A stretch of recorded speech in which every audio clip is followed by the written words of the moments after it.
Hello friends, कैसे हो आप सब। उम्मीद है आप सब बहुत अच्छे होंगे।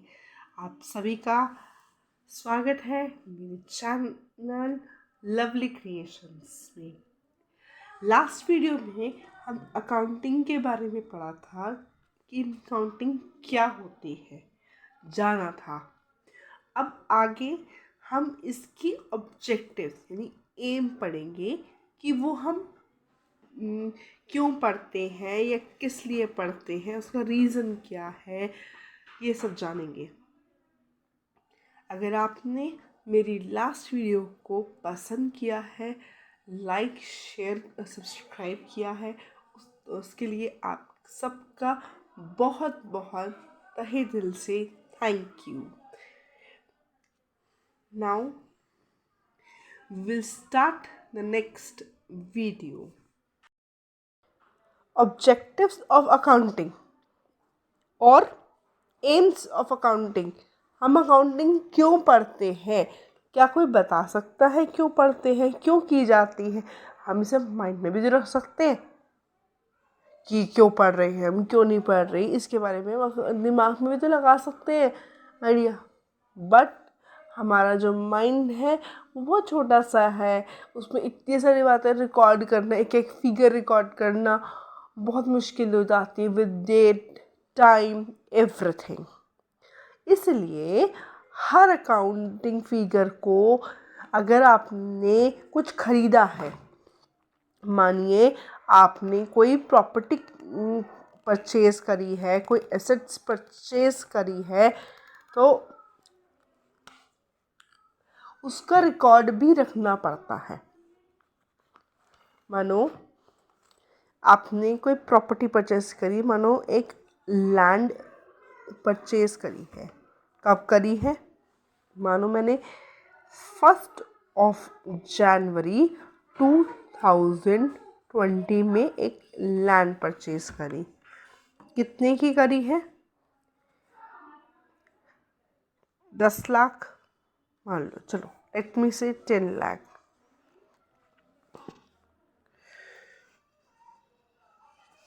ठीक है। अगर बिजनेस के लिए करी है, ठीक है, अपने लिए करी है तो भी ठीक है, लेकिन अगर बिजनेस के लिए करी है तो क्या एंट्री जाएगी? Land account debit to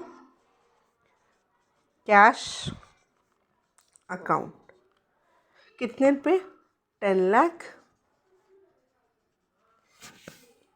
and 10 lakh ऊपर डेबिट में और ये क्रेडिट में। ठीक है, ये हमने रिकॉर्ड कर लिया। ये है सिंपल। अब हमने लैंड की, इस पे बिल्डिंग भी बनाई है, मान लो उस पे जो इन्वेस्टमेंट हुआ है कितने का हुआ, मान लो 5 लाख का हुआ बिल्डिंग बनाने में। ये हो गया। उस बिल्डिंग का जो इन्वेस्टमेंट होगा, मतलब पूरे इन्वेस्टमेंट का भी एक रिकॉर्ड रखा जाता है। अब पूरा पूरा 105 लाख नहीं लग रहा, मान लो लैंड थी, उसमें आपने क्या लगाया? ब्रिक्स यानी कि ईंटें मंगवाई, कितने की आई, कितनी लगी, पर ईंट कितना रहा, हर चीज़ का रिकॉर्ड रहना। उससे कहाँ से ली के ना, कब कितनी कितनी आई, ब्रिक्स, ईंट, रेत, सीमेंट, जो भी कुछ लगता है उसका एक अलग रिकॉर्ड रखा जाता है। अगर आप उसको रखना चाहते हो एज अ बिल्स, वो भी रखना पड़ेगा आपको। क्यों? As a proof. हाँ, मेरा जो लैंड का बिल अलग, कि पेपर्स अलग आपको रिकॉर्ड रखने पड़ेंगे बिजनेस अगर स्टार्ट किया है, क्योंकि ये बिजनेस इन्वेस्टमेंट है। उसके बाद बिल्डिंग बना रहे हो तो बिल्डिंग में जितना भी आपने इन्वेस्टमेंट किया है 5 लाख, कैसे वो 5 लाख बना, उसका बजट पूरा बना कर देना पड़ेगा। अब हर चीज़ का एकदम से आप रिकॉर्ड रख पाओ, ऐसा पॉसिबल तो नहीं है। तो उसको क्या हम करेंगे, इन रिटर्न। तो रिटर्न में जो किया गया काम, कैश ट्रांजैक्शन जो की गई है, आइदर क्रेडिट और डेबिट करेगी, लिया दिया जो भी गया है, वो सब रिकॉर्ड किया जाता है। नेक्स्ट, अब खाली बिल्डिंग बना के तो आप नहीं बैठ जाओगे, आपको क्या करना है, आपको एक प्रॉपर्टी एसेट्स खरीदने पड़ेंगे। ये एसेट्स तो ये भी है, ये भी एसेट्स में आ गई। और जो हमने कैश इन्वेस्ट किया है बिजनेस में, कितना करा, प्रॉपर्टीज़ में आपकी एसेट्स में आपके फर्नीचर भी आता है।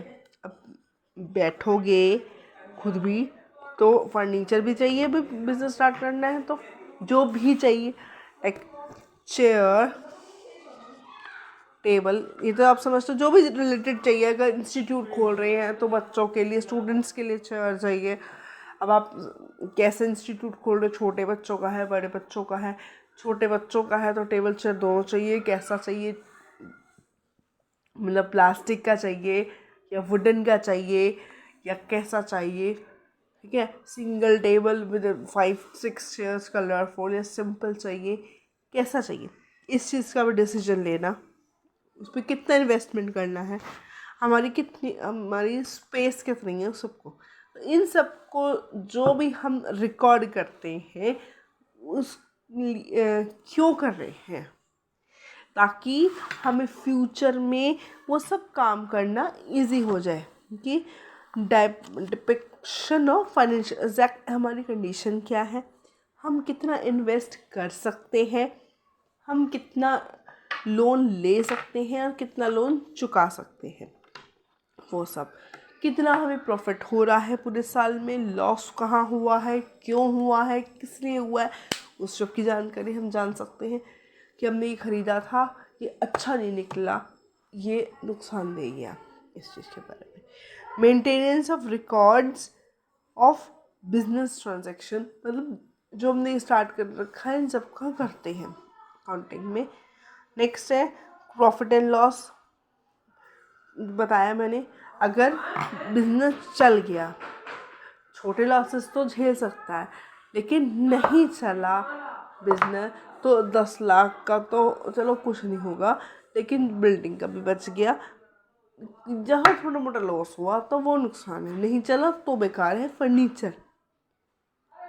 लेकिन बिजनेस को स्टार्ट करना, उसको चलाना, उसकी गुडविल बनाना बहुत अलग चीज़ हो जाती है, ठीक है। मेन हमें गुडविल बनानी है, ये भी इम्पोर्टेंट है, प्रॉफिट निकालना है, ये भी इम्पोर्टेंट है। तो जो जो भी चीज़ें हमें ज़रूरी चाहिए, वो सब जो है वो ऑब्जेक्टिव में काउंट करा जाता है, अकाउंटिंग ऑब्जेक्टिव में, ठीक है।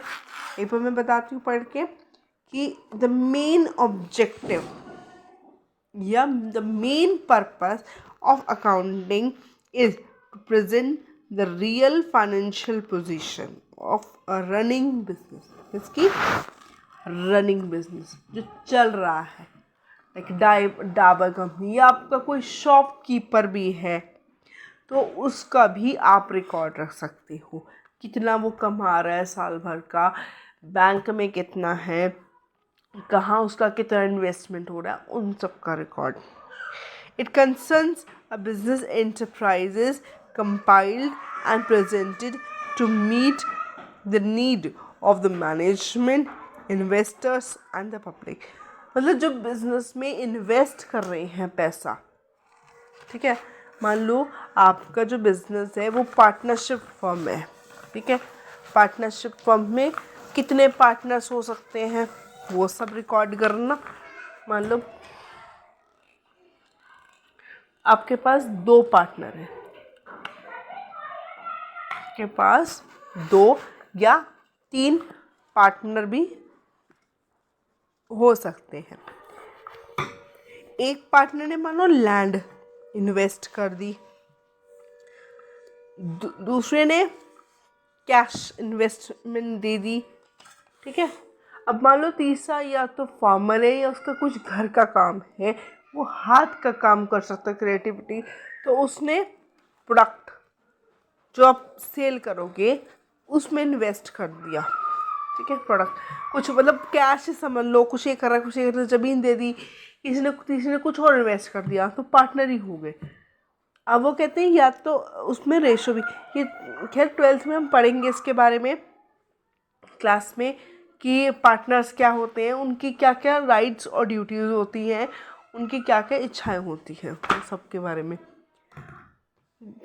अब हमने ये पढ़ लिया comply with the legal requirement. क्या लीगल रिक्वायरमेंट क्या है, जो मैंने आपको बताया था, लैंड प्रॉपर्टी आपके पास एज अ प्रूफ होना चाहिए कि हाँ आपने प्रॉपर्टी राइट तरीके से खरीदी है, ये जो बिल्डिंग बनाई है वो सही तरीके से बनाई है विद प्रूफ्स।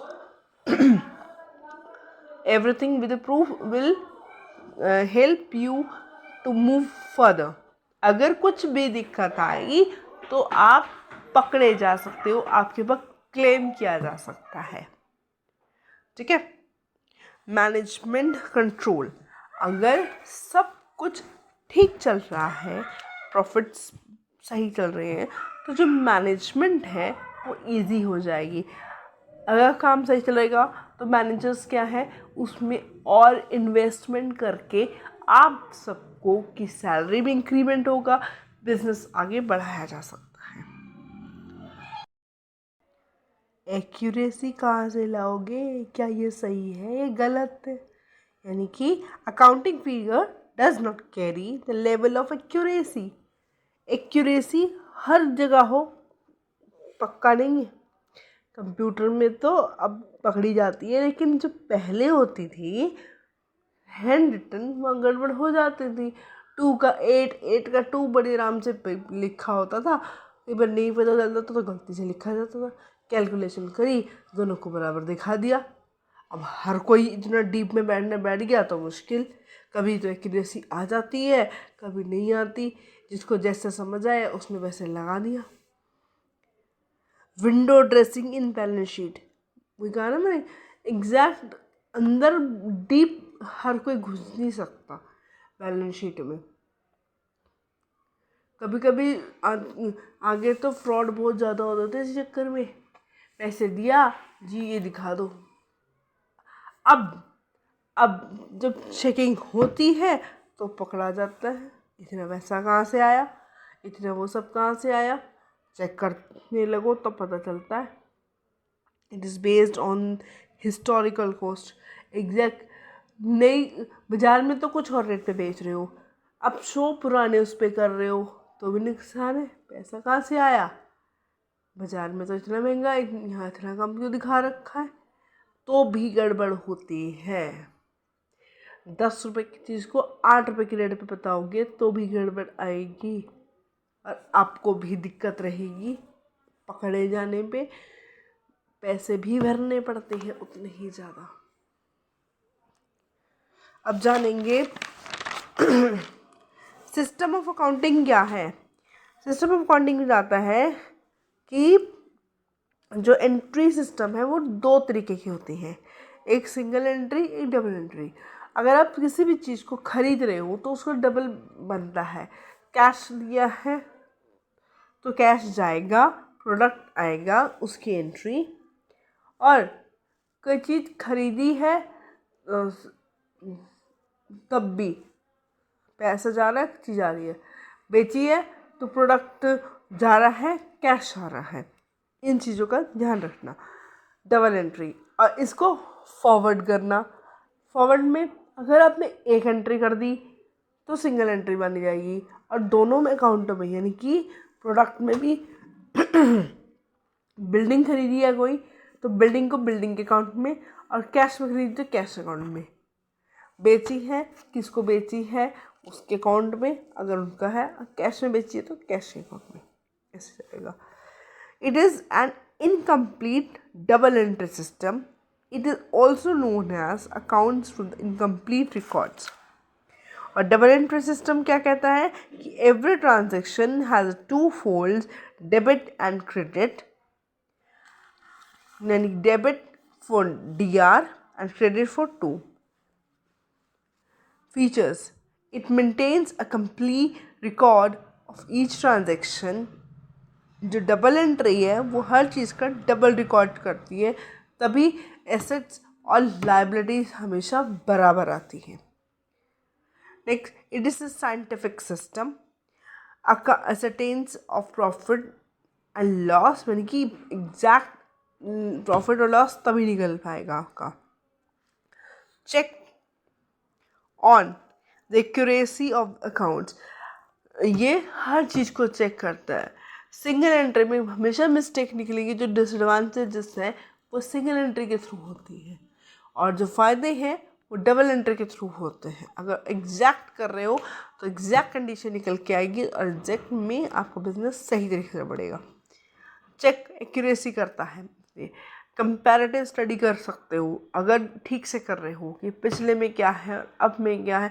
अब पिछले महीने के प्रॉफिट में अब में फ़ायदा देख सकते हो, कितना चेंज आया है, क्यों आया है, इस चीज़ का रिकॉर्ड रखते हैं। उसके बाद accounting as a source of information जाने तो कैसे बनती है। इनपुट करा हमने फाइनेंशियल ट्रांजैक्शन को, पैसों से रिलेटेड, आउटपुट में उसको हमने रिकॉर्ड करा, क्लासिफाई होने की डिवीजन करा, किस नेचर की है उसमें डिवाइड करा, समराइज करा, छोटा से छोटा जितना हुआ उसको रिकॉर्ड, मतलब प्रॉफिट दे रहा है लॉस दे रहा है, किसका है कैसा है, डेबिट है क्रेडिटर का है, डेटर अकाउंट है, किस में जाएगा उसमें कर दिया। उसको उनका इंटरप्रेट करा कि वो हमारे लिए कितना फ़ायदेमंद है, कितना नुकसानदायक है। आउटपुट जो इन्फॉर्मेशन आई वो किससे रिलेटेड इन्फॉर्मेशन हमारी आई है। नेक्स्ट है यूज़र्स कौन कौन से होते हैं। यूज़र्स हमारे दो टाइप के होते हैं, internal and external. Internal owner जो खुद उस कंपनी का ओनर है, जिसने पैसा इन्वेस्ट किया है। मैनेजर जो उस कंपनी को मैनेज कर रहा है सारे काम को, उसके नीचे जो बैठता है। बैंक मैनेजर बैंक का ओनर नहीं होता, बैंक का ओनर वो होता है जिसने बैंक पर पैसा लगाया है, बैंक की प्रॉपर्टी बनाई है, ठीक है, उस पर काम किया है। और मैनेजर जो उसको मैनेज कर रहा है अंदर का काम। एम्प्लॉयर जो उसके नीचे काम कर रहे हैं, काम अकाउंटेंट जितने भी होते हैं, कोई क्या कर रहा है, चाहे ऐसे स्कूल समझ लो, स्कूल में स्कूल की संस्था को कौन मैनेज कर रहा है, प्रिंसिपल नहीं करती, प्रिंसिपल स्कूल के कामकाज को देखती है कि काम क्या हो रहा है। मैनेज तो जो में इन्वेस्ट करता है, एक्सटर्नल मनी जो लगाता है, जो बाहर से फीस के अलावा जो बाकी कामों को देखता है, स्कूल में क्या होना है, स्कूल में कौन आएगा कौन जाएगा कैसे काम होगा, सब वो मैनेजर देखते हैं। सारा उनका प्रबंध स्कूल में कैसे कैसे होना है, जिनसे स्कूल रिलेटेड डिसीजन, स्कूल कहाँ ले जाना है, 11 तक 10 तक रखना है या 12 तक रखना है, या उससे जो प्रॉफिट होता है स्कूल से तो वो पैसा कहाँ जाएगा। कोई भी बिजनेस हो उसको अगर ग्रैंड लेवल पे है तो उसको मैनेज करने के लिए मैनेजमेंट चाहिए, चाहे हॉस्पिटल हो, स्कूल हो, कॉलेज हो, यूनिवर्सिटी हो, तो उसके लिए टीम्स बनती हैं, कौन किस लेवल पे, first level, second level, third level, 3 level के मैनेजर्स होते हैं, तो उन सब का ध्यान रखना। एम्प्लॉय तो होते ही हैं, किस तरीके का एम्प्लॉयज़ के बारे में इंफॉर्मेशन मैनेजमेंट रखती है कि एम्प्लॉय क्या करेगा, कौन सा क्या काम कौन सा एम्प्लॉय करेगा, उसको कितनी सैलरी देनी है, उस सब के बारे में। उसके बाद आया आपका एक्सटर्नल यूज़र्स कौन से होते हैं। क्रेडिटर्स जो उधार देते हैं कंपनी को आगे बढ़ने के लिए। दूसरा है प्रेजेंट एंड पोटेंशियल इन्वेस्टर जो एग्जैक्ट है। एक क्रेडिटर्स तो हुए जो बहुत पुराने चलते आ रहे हैं, जो क्रेडिटर उधारक है, लेने वाले देने वाले, क्रेडिटर डेटर्स जो भी हैं, सबको की भी इंफॉर्मेशन। इन्वेस्टर्स जो पैसा कंपनी पे लगा रहे हैं, ठीक है। उसके बाद बैंक्स एंड फाइनेंशियल इंस्टीट्यूशन को कि अगर हम इसको लोन देते हैं तो कितनी जल्दी हमें इन्वेस्ट कर सकते हैं, उसकी लिक्विडिटी कितनी है, कितनी जल्दी जल्दी कैश बनाता है ये अपने प्रोडक्ट को। कैसे बनाता है, अगर लोन देंगे तो कितनी जल्दी हमें चुका देगा, गवर्नमेंट सरकार क्या ये सही काम कर रही है, किसी का नुकसान तो नहीं कर रही, इन सब चीज़ का रिकॉर्ड रखती है। पब्लिक कि जो प्रोडक्ट बना रही है हमारे फ़ायदे के लिए है या नहीं, इस सबको मैं आपको बताती जाऊंगी कल कि कौन क्या किस चीज़ के लिए बेस्ट रहता है। रिसर्चर्स, अगर कंपनी को कुछ और चीज़ की ज़रूरत है, रिसर्च कराना है, मतलब क्या किस चीज़ के लिए काम कर रही है गवर्नमेंट, मतलब ये जो कंपनी है किस लेवल पे काम कर रही है, यानी कि कुछ प्रोडक्ट होते हैं पर्टिकुलर ग्रुप के लिए होते हैं, जैसे सेना के लिए, डिफेंस के लिए जो होते हैं, एक होता है हॉस्पिटल का काम, स्कूल से रिलेटेड है, यानी कि सारी बुक्स, कोड बुक्स, सब चीज़ के बारे में, तो उन सब का रिकॉर्ड रखना। Thank you. If you like my video, like my channel, please like, share, subscribe, and like, share, and subscribe my channel. Like, okay, please, please like, share, and subscribe my channel. कौन सा है? Lovely creation. Okay, thank you.